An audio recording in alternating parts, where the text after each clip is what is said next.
பெரியார் மேலே ஈடுபாடு வந்து எனக்கு சின்ன வயசுலேயே வந்தது. அது எப்படின்னா, நான் ஸ்கூல் படிக்கிறப்ப லீவ்ல வந்து நாங்க வந்து ரிலேட்டிவ்ஸ் வீட்டுக்கு, சொந்தக்காரங்க வீட்டுக்கு கிராமத்துக்கு போவோம். அங்க வந்து நான் தீண்டாமைய நான் பார்த்துருக்கேன். வயல்ல வேலை செய்றவங்க வந்து மதிய உணவு அவங்க குடுக்குறப்ப, அவங்க வீட்டுக்கு வெளிய தான் இருப்பாங்க. அவங்க வீட்டுக்கு உள்ள வந்து வரது வந்து அவங்க வந்து அனுமதியே இல்ல. அந்த மாரி இருந்ததப்ப, நான் அப்போ வந்து அதான் ஃபர்ஸ்ட் டைம் நான் பார்க்குறேன் நான். ஸோ அது வந்து எனக்கு பெரிய ஒரு நான் யோசிக்க ஆரம்பிச்சேன்.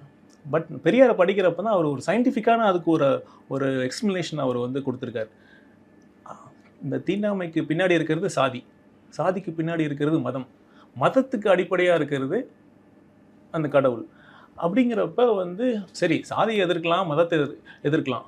இப்ப வந்து அந்த ஒரு 100 வருஷத்துக்கு முன்னாடி எல்லா மக்களாலும் பெரும்பாலான மக்கள் கடவுள் நம்பிக்கை இருக்கிறப்ப, துணிஞ்சு வந்து கடவுள் மறுப்பு கொள்கையை பேசுறாருன்னா, அந்த துணிச்சல் எனக்கு ரொம்ப பிடிச்சிருந்தது.